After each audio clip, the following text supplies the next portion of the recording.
Olá, galera!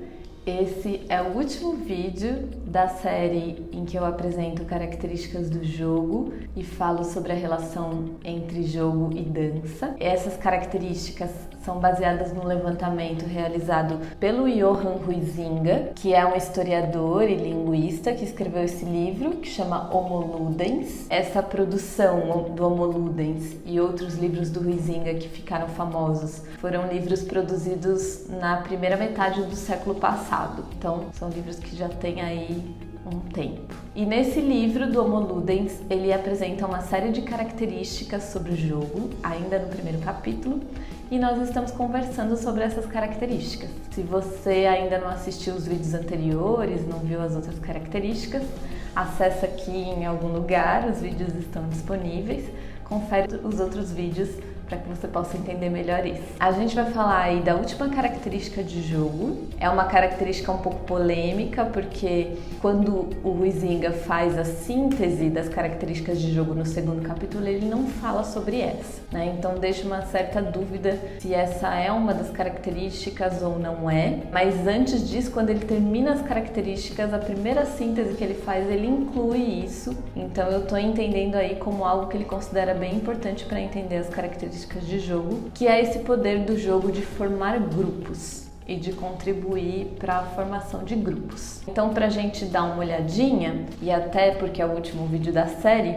a gente pode ir lá para a página 16 para a gente perceber um pouco como é que ele faz essa síntese das características ainda no primeiro capítulo, logo quando ele termina de falar sobre todas as características. Ele fala assim: numa tentativa de resumir as características formais do jogo, poderíamos considerá-lo uma atividade livre, conscientemente tomada como não séria e exterior à vida habitual, mas ao mesmo tempo capaz de absorver o jogador de maneira intensa e total.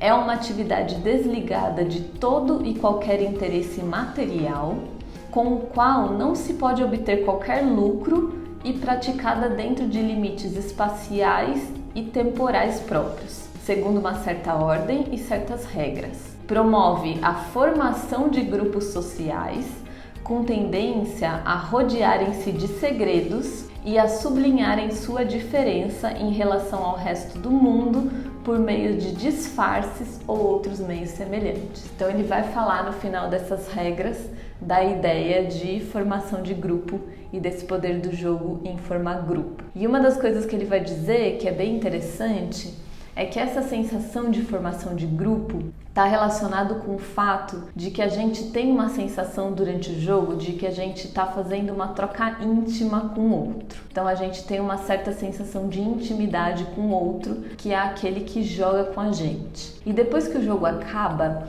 é quase como se a gente compartilhasse um segredo, algo que aconteceu entre nós e que outras pessoas não fizeram parte disso. E essa sensação desse segredo faz com que a gente se sinta, e o Huizinga usa um termo bem legal, ele fala, né, entre aspas, que a gente se sente separadamente juntos, porque a gente volta a viver nossa vida cotidiana separados, mas a gente tem essa sensação de que algo nos conecta, que a gente partilha algo importante, né? E isso traz aí uma característica extremamente importante do jogo, que é o aprender a trabalhar no coletivo. O jogo é de fato uma das ferramentas muito importantes quando a gente fala do uso do jogo em outros ambientes, até às vezes no ambiente de trabalho, no meio do ensino, no meio da dança como cena e etc. Ele é sim uma ferramenta super potente, extremamente importante para valorizar essa relação de grupo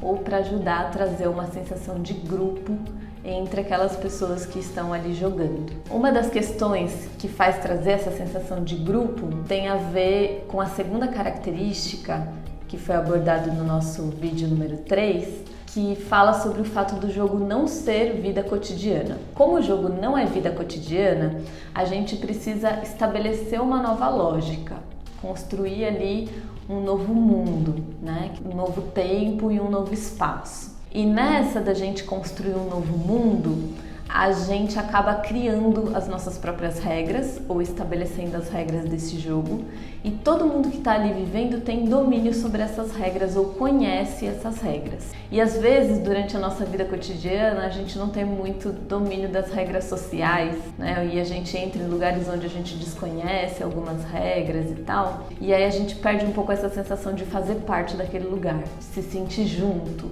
se sentir pertencente àquele lugar.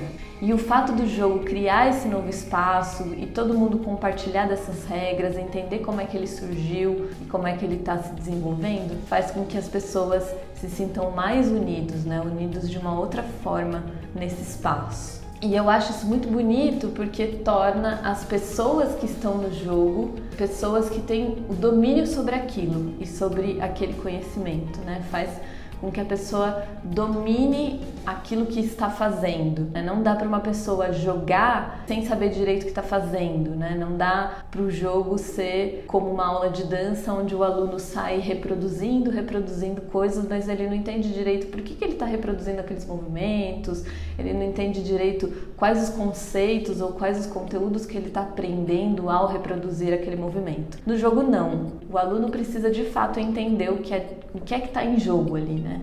Por que ele está jogando e o que é que precisa se estabelecer nesse jogo. E essa é então a última característica que o Huizinga nos apresenta, o fato do jogo formar grupos, criar comunidades e trazer essa sensação gostosa de conexão com o outro. Então, só pra gente relembrar, o Huizinga, nesse livro Homo Ludens, ele vai falar sobre 5 características do jogo. Essas características são: o jogo é uma atividade voluntária que precisa ser feita de maneira livre, a pessoa precisa ter vontade de jogar e sentir prazer nesse jogo, em estar ali.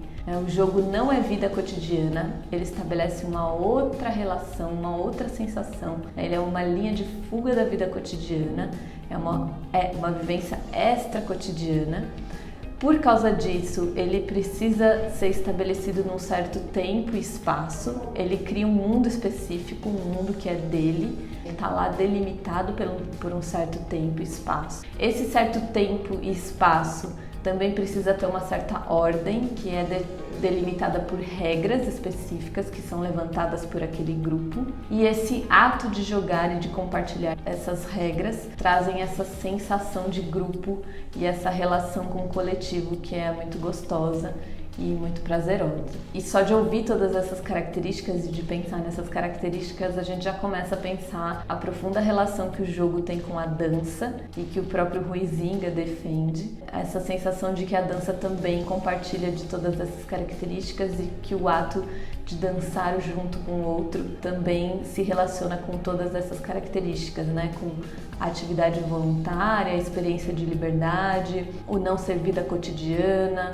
o ter que ter aí um tempo e um espaço definido, essa relação de que existe ali uma certa regra ou certas lógicas estabelecidas para esse dançar, ou essas regras vão se estabelecendo durante o tempo do jogo e que a dança contribui para essa relação de formação de grupo e tal. E é por isso que às vezes o próprio Huizinga fala no livro que o ato de dançar em si já está extremamente conectado com o jogo. Mesmo quando a gente não está trabalhando com o jogo corporal ou com o jogo em cena, a relação entre dança e jogo ela já é muito forte. Bom, espero que você tenha curtido essa nossa primeira série e que essa série possa te ajudar nos seus trabalhos, na sua vida, em tudo que você faz. Comenta aí embaixo do vídeo, fala sobre coisas que você pensou, coisas que você gostou, compartilha questões aí da sua vida relacionada a essa experiência com o jogo e acompanha o nosso canal, curte esse vídeo e eu te espero até a próxima série. Tchau, tchau!